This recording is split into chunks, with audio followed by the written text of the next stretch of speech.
받으실 하나님의 말씀은 갈라디아서 6장 11절에서 17절 말씀입니다.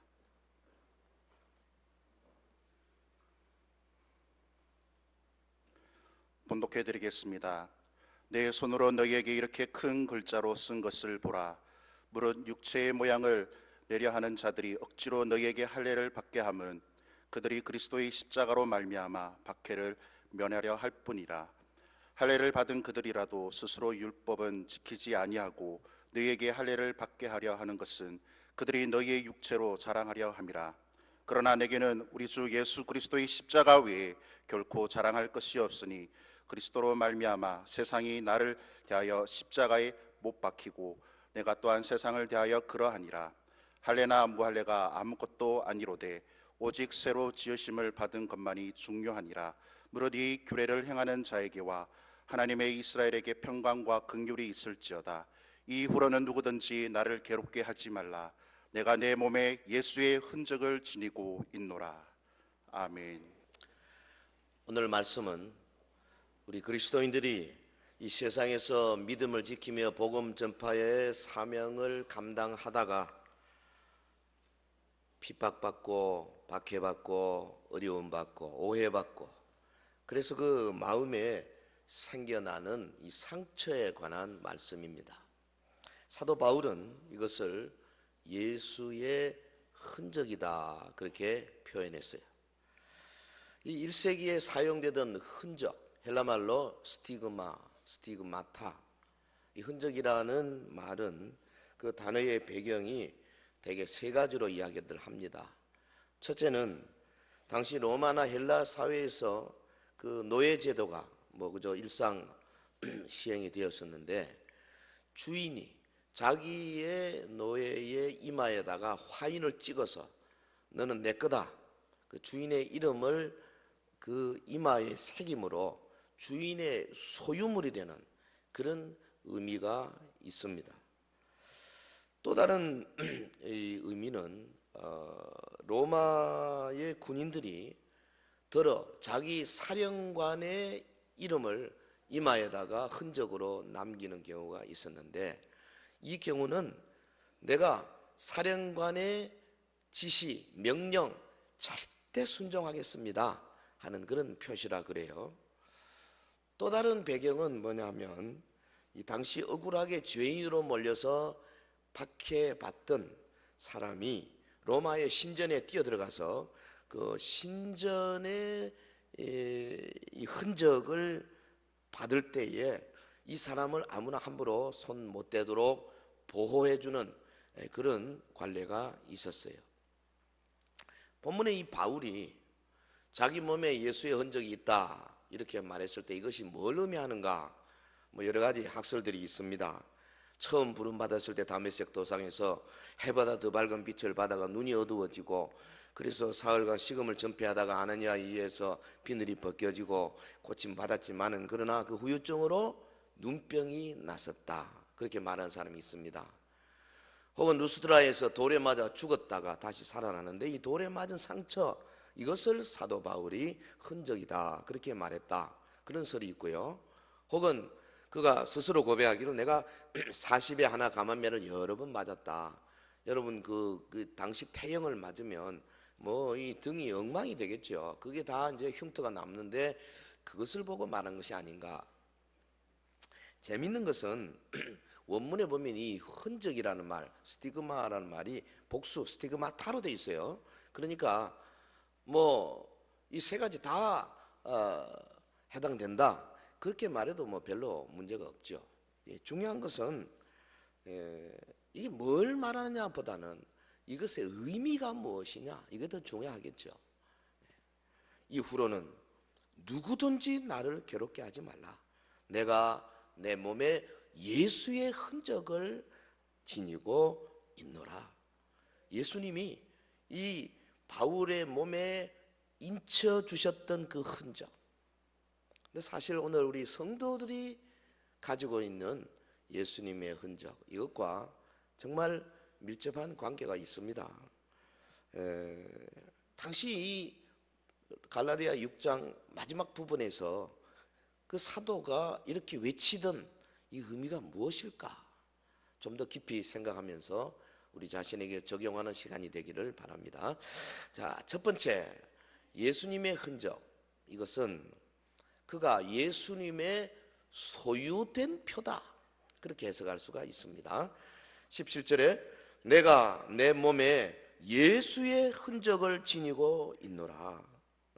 사도가 주님을 위해서 혹은 주님께로부터 받은 바 자기 몸에 가지고 있는 흔적인데, 앞에서 살펴본 것처럼 고대 사회에서 주인이 노예의 이마에 불도장을 찍음으로 내 거다 하는 소유를 표시한 것처럼, 지금 예수님의 흔적이라고 말하는 사도 바울의 마음속에는 내가 그리스도의 종이다, 나는 주님의 소유가 되었다, 나는 주님의 것이다 하는 의식이 강하게 스며 있는 거죠. 그러니까 이것은 예수님의 복음을 전가하던 사도가 이 복음 전거 때문에 받는 핍박, 고난, 이걸 통해서 받은 상처, 총칭하는 말이라고 말할 수가 있겠어요. 사도가 예수님의 자기 몸에 가지고 있는 예수님의 흔적이라고 한 것은 다시 말하면 그가 예수님의 소유물이 되었다 하는 표입니다. 사랑하는 성도 여러분, 내 몸에 예수의 흔적을 가지고 있노라, 자, 이렇게 말하는 그 사도의 모습이 얼마나 멋집니까? 그리스도의 복음으로 인해 받게 되는 핍박의 상처는 사실 우리 모든 그리스도인들이 지녀야 할 예수님의 흔적이고 또 예수님의 증표라고 말할 수 있어요. 일찍이 바울이 다메섹 도상에서 예수님을 만나본 이후로 자관 그리스도에게 완전히 붙들렸지 않습니까? 아주 그리스도에게 온전히 점령을 당했다, 이런 표현이 더 나을 겁니다. 그리스도의 완전한 소유물이 되었습니다. 이 사실이 그의 영혼 속에 각인이 되어 있어요. 내 몸에 예수님의 흔적이 있다. 그것이 매맞은 상처가 될지언정 혹은 눈병이 될지언정 좋습니다. 그러나 그것이 겉으로 상처만 되어서 무슨 소용이 있겠어요? 그의 영혼 속에 나는 주님의 소유다, 주님이 나를 소유로 삼아주셨다, 나는 주님의 종이다, 이 의식이 강하게 있은 줄로 믿습니다. 내 몸에 예수의 흔적을 지니고 있노라. 그 예수님의 흔적, 예수님의 소유된 표입니다. 요한계시록 14장 1절에 보면 시온산에 여러분 14만 4천 명 거기 서서 어린 양과 함께 노래하지 않습니까? 근데 보면 그들의 이마에는 어린 양의 이름과 그 아버지의 이름을 쓴 것이 있더라. 14만 4천 명 시온산에 섰는데 그 이마에 어린 양의 이름이 기록되어 있더라는 거예요. 할렐루야. 저와 여러분이 영적으로 보면 어린 양의 이름이 이마에 기록이 되어져야 돼요. 그 이마에 기록이 되어진 사람만 주 앞에 나갈 수 있어요. 어린 양과 함께 찬양할 수 있어요. 손에 종려가지를 들고 주님의 나라에 임할 수가 있다, 이 말이죠. 그런데 우리의 원수 마귀는 다 이걸 그대로 따라합니다. 계시록 13장 16절에 보면 적그리스도가 모든 불신자에게 그 오른손이나 이마에 표를 받게 할 것이라 그랬어요. 17절에 누구든지 이 표를 가진 자 외에는 매매를 못하게 하니 이 표는 곧 짐승의 이름이나 그 이름의 수라. 지혜가 여기 있으니 총명한 자는 그 짐승의 수를 세어보라. 그것은 사람의 수니 그의 수는 666이니라. 어린 양의 표가 있고 짐승의 표가 있어요. 그리스도의 표 아니면 마귀의 표입니다. 근데 우리가 둘 중에 하나 받아야 되죠. 이것은 중립이 없습니다. 물론 오늘 본문의 사도 바울은 육체적인 그리스도의 표를 가지고 자신이 그리스도의 소유물인 것을 밝히 말하고 있어요. 성도 여러분, 나는 그리스도의 소유물이다, 이렇게 고백하는 사람은 매우 겸손한 사람이에요. 자기 속에요 자랑할 만한 교만한 마음을 가진 사람은 이런 말을 하지 못합니다. 철저히 낮아진 사람. 바울이 그랬죠. 그가 은혜 받고 나서, 그가 원래는 꽤 높은 사람이었어요. 꽤 자랑하는 게 많은 사람이었어요. 그런데 은혜 받고 나서 완전히 낮아졌어요. 그래서 내가 그리스도의 종이다. 편지 보낼 때마다 제일 먼저 나온 게 뭐니까, 그리스도의 종 나 바울은, 골로새에 있는 교회 성도들에게, 에베소에 있는 성도들에게, 빌립보 성도들에게, 데살로니가 성도들에게, 그리스도의 종 된 나 바울은, 언제나 그는 자신을 그렇게 낮출 줄 아는 사람이었어요. 여러분, 우리가요, 가문 좀 좋은 가문 태어나도 얼마나 자랑 많이 합니까? 평생 따라다니잖아요. 학벌 평생 따라다닙니다. 뭐 내가 뭐 하나 그 좋은 상을 하나 받았다, 평생 따라다니, 이력서마다 뒤에다 쓰잖아요. 우리가 아는 대로 사도 바울은 유대인 중에 정말 유대인이에요. 베냐민 지파입니다. 여러분, 할례를 8일 만에 받았어요. 그가 가말리엘 문화에서 많은 공부를 했습니다. 자랑할 만합니다. 사내들인 공회 회원이었습니다. 그 앞에 막아설 사람이 별로 없었어요. 그런데 그가 다메섹 도상에서 부활하신 예수를 만난 후부터 바로 그 직전에는 자신이 가지고 있는 엘리트 표를 가지고 기세등등하게 예수 믿는 사람을 막 잡아서 그렇게 핍박하다가 예수님 만나고 나서는 완전히 다른 사람이 되고 말았지 않습니까? 예수님의 그 종으로서 주님을 자기의 마음의 주인으로 섬겼어요. 그리고 그가 가지고 모든 것들을 분토로 여겼어요. 똥처럼 배설물처럼 여겼습니다. 오직 예수 그리스도의 소유가 되었고 그는 이 사실만 자랑했습니다. 거기 보면 14절에도 그렇지 않습니까? 내가 그리스도 십자가 외에는 자랑할 것이 없다. 왜 그가 자랑할 것이 없겠습니까? 엄청나죠. 그러나 그가 제대로 흔적을 갖고 나서는 마음 자세가 완전히 바뀌어버린 겁니다. 사랑하는 성도 여러분, 저나 여러분이나 다 우리 예수님 만난 사람 아닙니까? 우리 또한 예수님을 우리의 마음의 왕좌에 모시겠다고 고백한 사람들 아닙니까? 나는 내 몸에 예수의 흔적을 가지고 있습니다.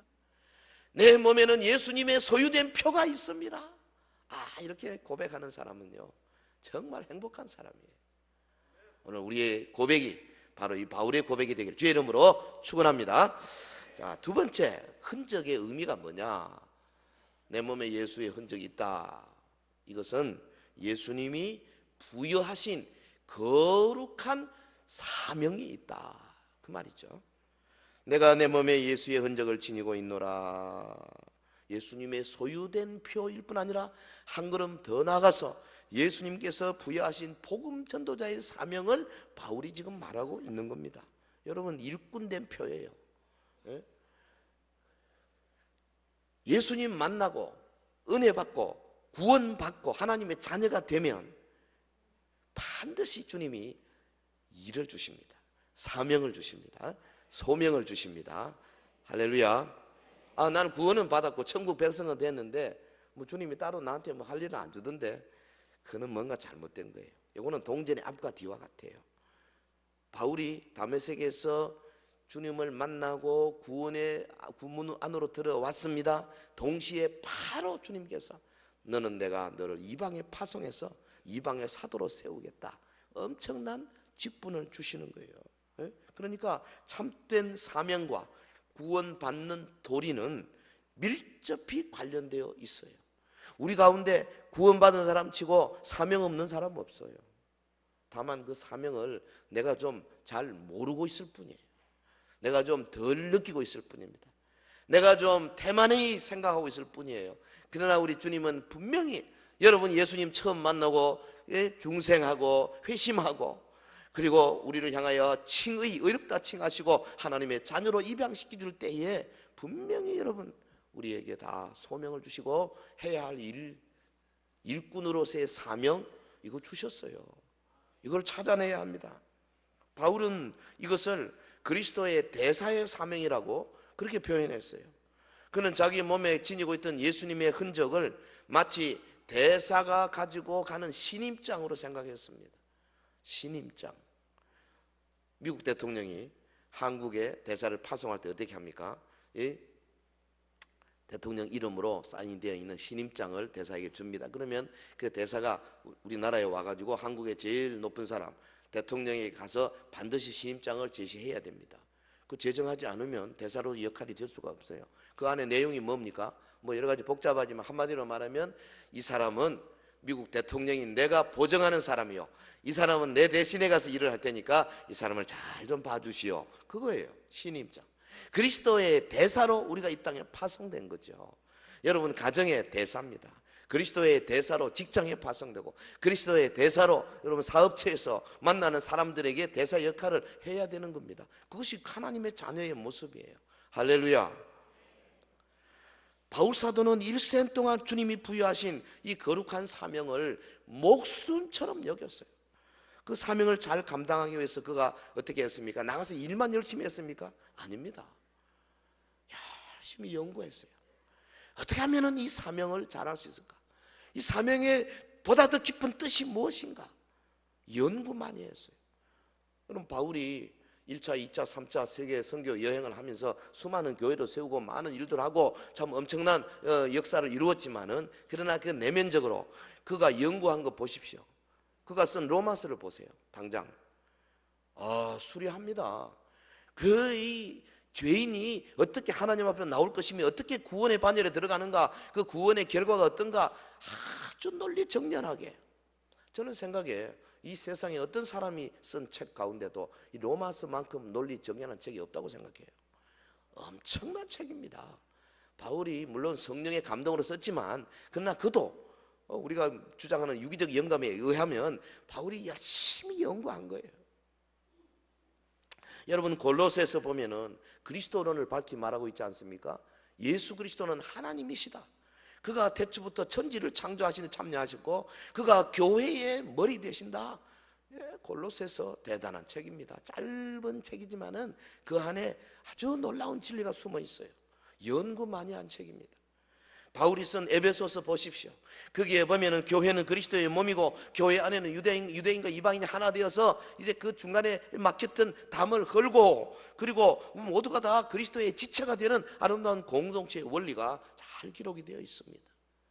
성도 여러분, 데살로니가 전서 후서에 보면 마지막 종말에 일어날 일들에 대해서 사도 바울이 받은 바 계시를 가지고 우리에게 명확하게 제시하고 있지 않습니까?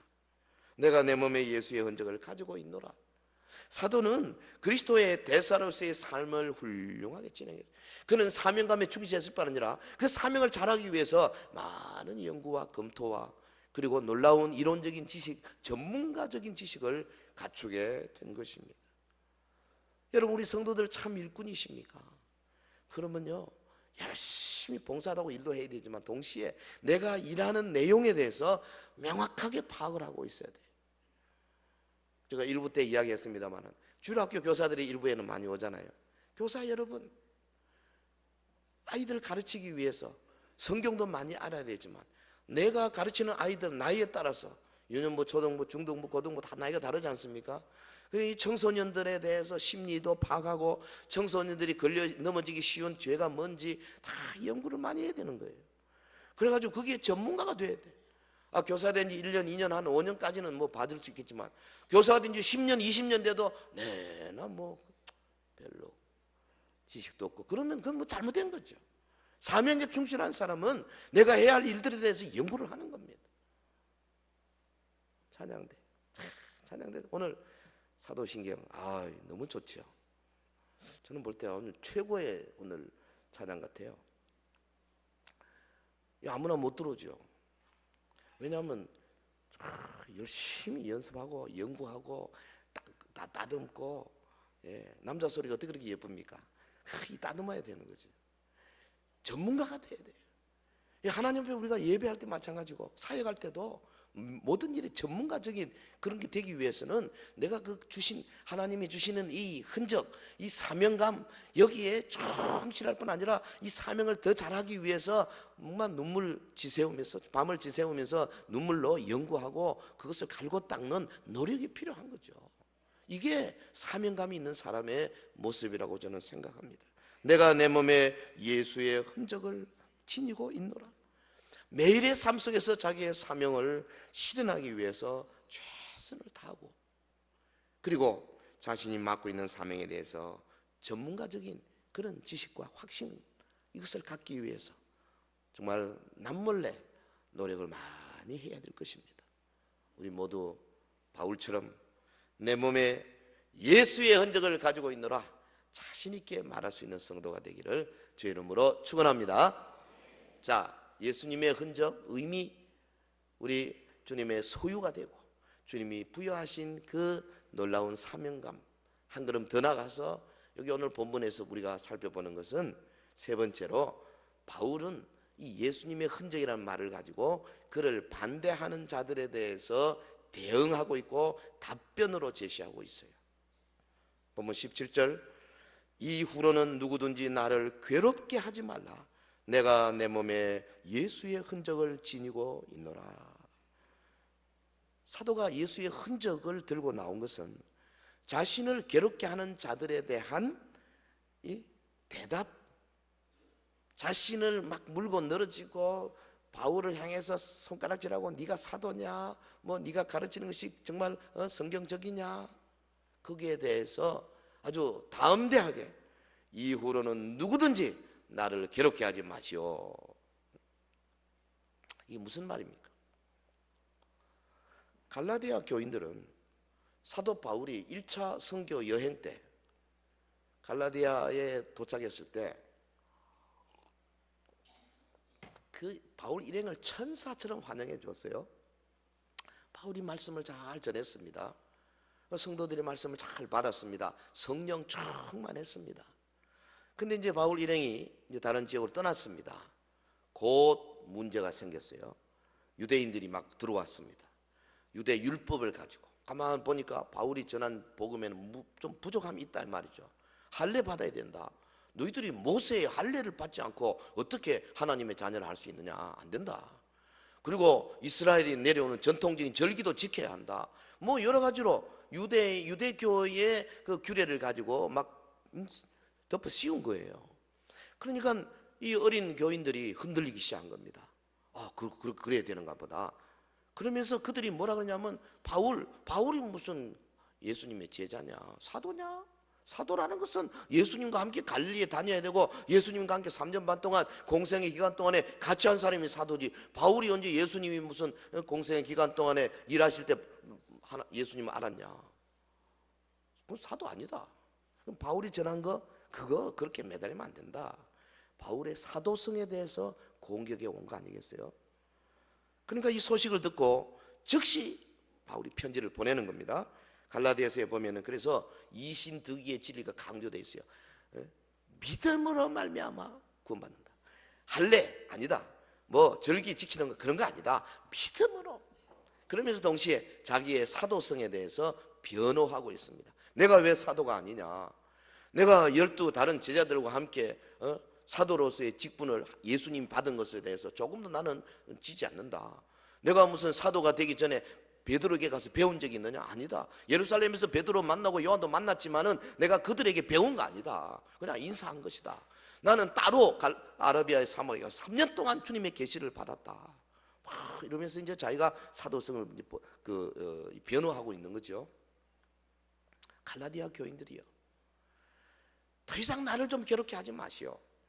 내가 전한 복음이 진짜니 가짜니 하고 말하지 마시오. 더 이상 바울이 사도냐 아니냐 떠들지 마세요. 그런 말도 되지 않은 것으로 나를 괴롭게 하지 마시오. 내 몸에 확고한 예수의 흔적이 있습니다. 할렐루야. 거의 자기를 반대하는 사람들에 대한 답변으로 흔적이라는 단어를 쓰고 있어요. 여러분, 사도는 자신의 반대자들에 대하여 예수님의 흔적을 제시하면서 대응하는데 그 흔적이 고난과 박해 때문에 받은 건데 이제는 오히려 그를 반대하는 자들에 대응하는 무기가 되고 있는 거예요. 바울이 얼마나 사랑이 많습니까? 인내가 많습니까? 그러나 자신이 받은 사명 수행을 위해서는 용감하게 박해에 맞서는 그런 용기 있는 인물이었어요. 통상 그렇습니다. 박해가 오면, 핍박이 오면 그 핍박에 대하는 태도가 보통 세 가지로 나타난다 그래요. 첫째는 핍박에 굴복합니다. 그래가지고 막 무릎을 꿇습니다. 그래서 배교합니다. 예수 안 믿겠습니다. 혹은 상대방의 강압에 그냥 그대로 져버립니다. 예를 들면 우리 일제시대 신사참배 같은 때 일본 경찰들이 탁 지켜서는 앞에서 일본의 태양신 앞에서 절해라. 절하고 예배 드리라. 10계명, 1계명, 2계명 정면으로 막 이제 강압적으로 밀어붙일 때 우리 한국교회 처음에는 좀 저항을 하다가 나중에는 다 그냥 그 앞에 무릎을 꿇어버렸지. 배교해버린 거예요. 10계명, 1계명, 2계명 다 어겼어요. 그 중에 이제 몇몇 사람들, 소수의 사람들이 목숨을 걸고 반대하다가 감옥에 갇히고 총살당하고 혹은 비참하게 고문 당하다가 죽기도 하고 혹은 감옥에 갇혔다가 8.15 해방 때 극적으로 구출되기도 하고 그러셨잖아요. 첫째 유형은 그냥 굴복하는 거. 두 번째 유형은 이거 뜨거라 하고 막 도망쳐버리는 거. 그것도 비겁한 거죠. 겟세마네 동산에서 예수님이 잡힐 순간에 제자들이 막 아이고 뜨거라 탁 도망. 젊은 마가는 이 혼입을 두르고 있다가 막 급하니까 막 그냥 이게 빨가벗고 막 도망을. 세 번째 유형은 어떤 사람이냐? 굴복하지도 않고 도망치지도 않고 오히려 담대하게 박해 세력을 대항해서 복음을 전하고 또한 순교를 각오하고 나아가는 그런 태도죠. 우리에게 필요한 게 뭡니까? 세 번째, 어떤 핍박과 고난 앞에서도 결코 주님이 부여하신 이 사명을 약화시키지 아니하고 끝까지 목숨을 걸고 주님 따라가는 거죠. 주님이 십자가 지고 갈보리로 올라가실 때 수많은 사람들 한 명도 주님 편에 있는 사람이 없었지만 그러나 그는 오직 아버지의 뜻을 이루기 위해서 묵묵히 죽음의 길로 자원하여 내려가셨잖아요. 그러니까 이 예수님의 흔적이 내게 있다. 무슨 말이냐? 나는 이런 수준으로 주님 뒤따라 내 몫에 대해 십자가 지고 간다. 이런 신앙의 고백과 같은 거죠. 믿음의 확신이 정말 필요해요. 무엇보다도. 미국의 링컨 대통령 참 아주 믿음이 대단한 사람 아닙니까? 남북 전쟁 당시에 북군이 위기에 처할 때가 많았습니다. 사실 그 역사를 보면 남군이 더 강했어요. 거기는 노예들이 많고 또 땅도 광활하고 북군은 별로 물자도 별로 없고 이래서 상당히 어려웠어요. 그럼에도 불구하고 링컨의 마음속에는 노예를 해방시키는 것은 하나님의 정의다. 하나님은 정의의 편을 반드시 드신다. 우리가 아무리 열세에 있다 반드시 이긴다. 확신이 있은 거예요. 그래서 어떤 역사가 그래 말했습니다. 북군이 어려운 환경 속에서도 기어코 승리의 금자탑을 쌓을 수 있었던 것은 아브라함 링컨의 그 확신, 그 지도력 그것 때문이다. 그렇게까지 찬사를 보냈었어요. 이분이 종종 대통령 관저에서 그 밤을 지새우면서 기도하고 또 기도하고 그런 분이십니다. 한 번은 기도하고 있는데 부하가 노크를 하고 들어왔어요. 카카, 이번 전투에 우리 북군이 대패했습니다. 아주 정말 중요한 전투인데 북군이 대패했다는 거예요. 이제 남군이 밀고 올라올 참입니다. 그런데 대통령이 말하기를 걱정하지 말게.